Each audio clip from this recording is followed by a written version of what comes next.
Всем доброго времени суток!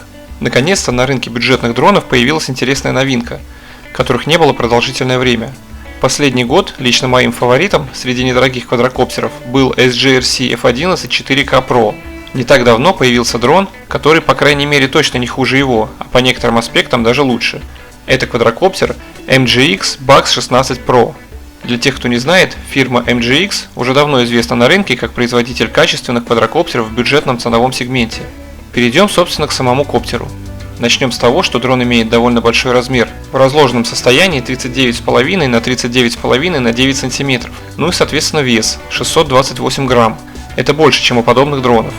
Такие характеристики позволяют квадрокоптеру устойчиво держаться в воздухе при порывах ветра, плюс его видно на более дальнем расстоянии. Для подъема такого веса дрон обладает мощными бесколлекторными моторами формата 2204 1000 КВ. Если вам интересно, что это за параметры такие, об этом можно узнать в ролике про характеристики моторов, ссылка на который сейчас появилась сверху. Питает квадрокоптер трехбаночный аккумулятор емкостью 3200 мАч, на котором расположена кнопка включения дрона и индикаторы заряда. Аккумулятор располагается сверху в задней части коптера.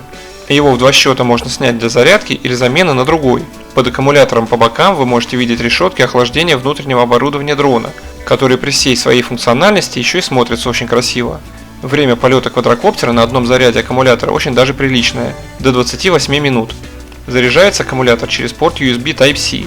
Для стабилизации полета квадрокоптер использует оптический датчик, который расположен снизу. Теперь поговорим о камере. Она крепится на трехосевом подвесе, что стало уже привычным делом. Подвес компенсирует повороты дрона по трем осям. Также на борту имеется EAS – это система электронной стабилизации изображения. Если вкратце, то суть ее работы заключается в том, что она засекает колебания изображения и вносит коррекцию, используя резервные пиксели для компенсации дрожания картинки. Все это позволяет получить на выходе как фото, так и стабильное видеоизображение вполне приличного качества. Камера снимает в разрешении 4К и частотой 30 кадров в секунду. Видео пишется как на смартфон, так и на microSD карту, которую необходимо вставить в специальный слот квадрокоптера. Карта памяти должна быть не менее 10 класса, иначе видео может записываться с тормозами. Ее можно купить самостоятельно практически везде, либо заказать комплектацию, в которую она входит.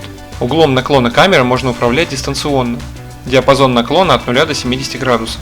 Переходим к пульту управления, который работает в связке со смартфоном, на который вам надо будет установить специальное приложение для управления дроном, а также установки различных настроек, как камеры, так и режимов полета. Как всегда напомню, что для связи квадрокоптера со смартфоном, смартфон должен поддерживать Wi-Fi 5 ГГц. Проверьте это в его настройках. Уточню, что не надо путать это со стандартом сотовой связи 5G. Wi-Fi 5 ГГц не имеет к ней никакого отношения. Просто китайцы почти везде пишут 5G, имея в виду Wi-Fi, и вводят этим некоторых людей в заблуждение. Во время полета вы можете наблюдать через ваш смартфон за процессом от первого лица, выискивая удачные ракурсы для съемки и наслаждаясь пейзажами с высоты. Реальная дальность видеосвязи с дроном порядка 500 метров. Но вообще это зависит от вашего смартфона, так как в разных смартфонах разные Wi-Fi антенны. Еще одно маленькое уточнение по Wi-Fi. После подключения смартфона к дрону, если у вас будет появляться сообщение «Сеть без доступа в интернет», игнорируйте его, выбирая пункт «Не отключаться». Просто некоторые машинально выбирают пункт «Отключиться». Рассмотрим пульт. Он довольно стильный и не перегружен лишней кучей кнопок, так как на многих из них сразу по две функции, типа взлет-посадка и так далее. В общем, все по делу.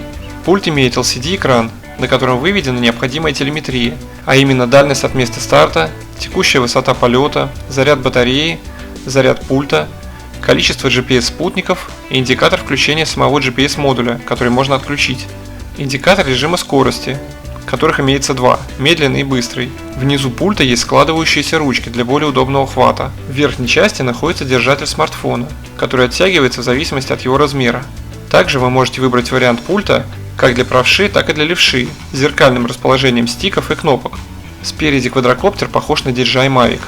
Только вот в отличие от своего более дорогого собрата, в передних боковых глазах нашего дрона ничего нет, они просто для красоты. Еще одна полезная фишка Bugs 16 Pro – это мощный светодиодный посадочный фонарь, расположенный внизу. Он включается и выключается одной кнопкой с пульта и поможет хорошо разглядеть дрон в вечернем или ночном небе. Может, конечно, где еще есть, но лично я такого технического решения не видел еще ни у одного дрона. Теперь пробежимся по интеллектуальным режимам полета квадрокоптера. Функция Follow Me или Следуй за мной. Благодаря ей дрон летит за вами на небольшом расстоянии. В это время вы можете бежать, идти или, например, ехать на велосипеде. Очень удобно для съемки в движении и видеоселфи. Облет точки интереса или движение по орбите. Квадрокоптер совершает облет по кругу выбранной вами точки по выбранному радиусу. Режим тоже предназначен в основном для эффектной съемки. Во время его использования можно менять наклон камеры и поворачивать дрон вокруг своей оси. Движение по точкам. Дрон следует по GPS-координатам, которые вы ему задали в приложении. Координаты задаются очень легко. Вам надо просто провести пальцем линию на карте в приложении. Оно автоматически разобьет путь на контрольные точки. Return to home или возврат домой. Квадрокоптер самостоятельно возвращается на точку взлета по вашей команде или по разряду батареи. Он автоматически контролирует расстояние, на которое улетел, и остаток заряда батареи, чтобы в нужный момент вернуться назад и не упасть где-нибудь по дороге. Вы можете выбрать комплектацию как с кейсом для переноски, так и без него, чтобы сделать свою покупку дешевле. Также в комплектацию входит защитный кожух для камеры, который желательно устанавливать во время переноски, чтобы избежать повреждения подвеса. Также, естественно, входит пульт управления, кабель USB для зарядки, аккумулятор, дополнительные лопасти пропеллеров, инструкция и отвертка. Как всегда, посоветую брать комплект, где аккумуляторов больше, чем один, чтобы у вас было больше времени на полеты и съемку. Но в любом случае это ваше решение, я просто советую. Теперь подытожим. MG Xbox 16 Pro получился очень достойным конкурентом для SG RCF 11 Pro 4K, и теперь они будут соперниками, так как находятся примерно в одной ценовой категории. И это прекрасно, так как подтолкнет обоих производителей к разработке новых моделей и улучшению уже существующих. На этом я и закончу. Ссылки на MG Xbox 16 Pro будут в описании под роликом. Если обзор был для вас полезен, то ставьте лайки и подписывайтесь на канал. Хорошего всем настроения и правильного выбора. Удачи!